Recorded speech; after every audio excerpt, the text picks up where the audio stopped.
Hey, I'm Josh, and this is Red Decks Win, a podcast for the best color in Magic the Gathering. Crimson Vow. It releases this weekend. I think it looks like it's going to be a great set for Red. I mean, it's got Crimson right there in the name.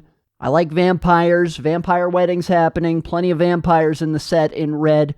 For Midnight Hunt, I did a review of every red card in the set, which, I mean, it makes sense for a Red podcast. But here's the thing, I don't think I have enough skill to do that. It took too long, or the episode was too long. It took too much work. So instead of over-analyzing everything, I wanted to just instead look at some of my favorite pingers from Crimson Vow, and they were one of my favorite card types. So there's a common theme among all of them. Let's talk about them. I think they're good. Pingers. What is a pinger? If you go to EDH Rec, they define it as creatures that deal direct damage. Though some people say for it to be a pinger, it's got to tap in order to ping, and it can only deal 1 damage at a time, no more. I don't know, it becomes is a hot dog a sandwich conversation at some point. Some of my favorite cards in Crimson Vow are pingers. I was excited to see it. Sure, there was a little bit of ping in Midnight Hunt, but I see more of it in Crimson Vow, and it goes good with the cards in Midnight Hunt that talked about if an opponent lost life this turn, you gain some kind of advantage. It's that vampire flavor of you're draining your opponent, which gives your vampires energy. For the flavor of vampire cards, it's a win. For my personal bias towards burn damage, it's a win. So let's take a look at some Crimson Vow cards. Up first, Voldaren Epicure. A common for a red mana, it's a 1/1 vampire. When Voldaren Epicure enters the battlefield, it deals 1 damage to each opponent. Create a blood token. And a blood token is an artifact with pay 1 and tap it, discard a card, sacrifice this artifact, draw a card. What I think's cool about Voldaren Epicure, it's one of the few 1-mana red creatures I've ever seen where I don't feel horrible about top decking it in the late game. You get a little value when it's cast, where you get a ping in for 1 damage, plus you get that blood token if the ping's not going to do much for you. With the blood tokens, by the way, too, I know there's not much madness right now in Standard, but there's plenty of vampires with that madness theme in general to make these blood tokens have use in other formats. Voldaren Epicure for a red mana, it reminds me of Insolent Neonate, a creature that was on Shadows over Innistrad. Insolent Neonate is a red 1/1 that has Menace, and discard a card, sacrifice Insolent Neonate, and you get to draw a card then. It lacks the ping, but it has some of that same card draw potential, and I enjoyed playing Insolent Neonate in Standard and in Pauper. I am hoping that Voldaren Epicure finds a home in Standard, Pauper possibly, Pioneer. I want this to be some kind of lasting piece in some eternal format. The reason I think it might not is at the end of the day, once it has entered the battlefield and you get its effects, you're just left with a 1/1 for 1, which you can do better in a lot of red aggro decks than that. Up next, Kessig Flamebreather. For 1 and a red, you get a 1/3. The card's a common, by the way. Creature type, Human Shaman. Whenever you cast a non-creature spell, Kessig Flamebreather deals 1 damage to each opponent. Don't even have to tap it to get that ping damage in. And this card reminded me from Eldritch Moon, and in Standard, again, we have Thermo Alchemist released in the last set. 1 and a red for a Defender 0/3 that when you tap it, it deals 1 damage to each opponent. And the real cool thing is whenever you cast an instant or a sorcery spell, you get to untap Thermo Alchemist. Similar effect, and instead of an 0/3, you're getting a 1/3 body without Defender. It's not quite as good of a card as Thermo Alchemist, because even if you're empty-handed, you got no non-creature spells to cast, you can still tap Thermo Alchemist at the end of your opponent's turn, and it's still going to be a blocker, and you're still getting that ping for 1 in. Lambholt Raconteur. It's an uncommon, 3 and a red, gets you a 2/4, Human Werewolf. Whenever you cast a non-creature spell, Lambholt Raconteur deals 1 damage to each opponent. That's the Daybound side. When you head over to Nightbound, it becomes Lambholt Ravager, and it is a werewolf. 4/4, whenever you cast a non-creature spell, Lambholt Ravager deals 2 damage to each opponent. What's better than pinging for 1 damage for each spell? How about 2 damage a spell? The problem with this is on the Daybound side, you're only getting 2/4 on a body that cost 4 mana to cast. I think it might not see play except for limited because of that, unfortunately. I want it to work, though. I believe in it. Regardless of whether it's a vampire, a shaman, or a werewolf, all these creatures are coming together under that red theme of some direct damage, some direct ping.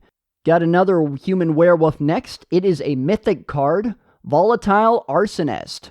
3 red for a Menace Haste 4/4.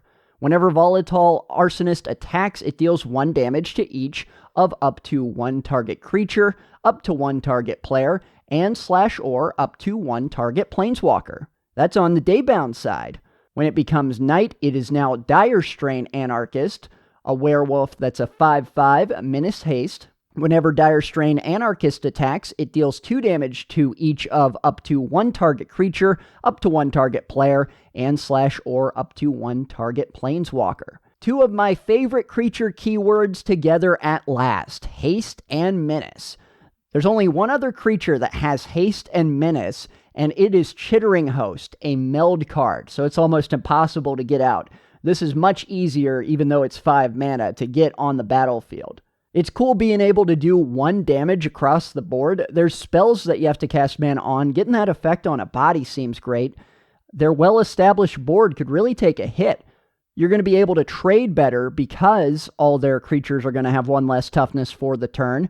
However, since it has Menace, there's less of a chance that they're going to be wanting to put 2 bodies in front of it as opposed to just let it get through. Either way, it's a great body in red for such strong keywords. 4/4 for 5 is very common in red. With Menace and Haste, you're already looking at a great package, I think, or one that excites me. And then adding on that ping damage across to creatures, players, and everybody, it's cool stuff. Let's look at one more Crimson Vow card. It's Cemetery Gatekeeper. It's a mythic. For 1 and a red, you get a 2/1 creature vampire with First Strike. When Cemetery Gatekeeper enters the battlefield, exile a card from a graveyard. Whenever a player plays a land or casts a spell, if it shares a card type with the exiled card, Cemetery Gatekeeper deals 2 damage to that player. Even though we're stretching the definition of what a pinger is, I don't consider this card to be a pinger, but it deals damage. It's an exciting card. This card's more flexible because you could use cards from your own graveyard.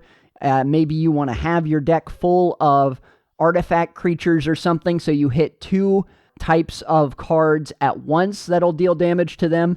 That might be a stretch, but the point is, using your own graveyard makes it more flexible. The YouTuber Magic AIDS did a video where he played some early modern games using this card against some meta decks, Cemetery Gatekeeper, instead of having Eidolon in a burn deck. While the results are promising in that video, Cemetery Gatekeeper is not as good as Eidolon. It's easier to play around Cemetery Gatekeeper, but I do think there's a spot for it somewhere in modern sideboard.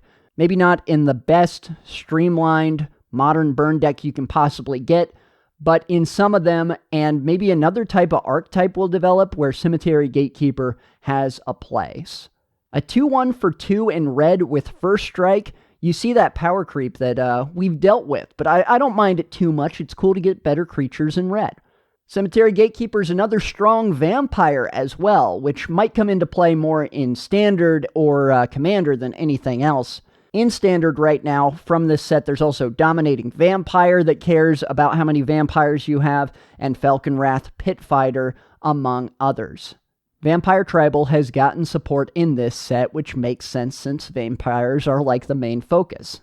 So overall, what are my thoughts of a deck with these cards? I'm thinking you have some kind of standard budget red deck where you have Voldaren Epicure, you have the Flame Breather, you have Lambholt Ravager, and you have Thermo Alchemist as well. Lots of different ways to ping, and you fill it with a bunch of burn spells besides them.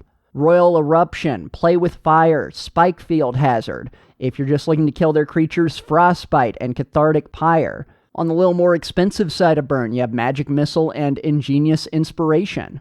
Plus, something else that wants non-creature spells is that Dragon Egg we saw in the last set. So I'm hoping there's a good budget mono-red standard deck that involves a lot of non-creature spells.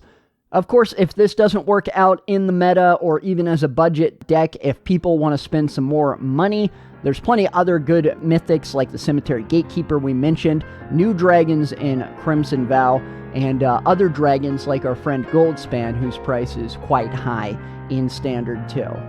Regardless of price, I like to see some red in Standard. With pingers in Magic overall, it's that little bit of consistent damage that's cool. That repeated schedule of chipping away at their life total. Just like in real life, when you do something consistently, it just slowly starts to get you to where you want to be. I'm Josh, and this has been Red Decks Win. Play mountains, climb mountains, conquer mountains.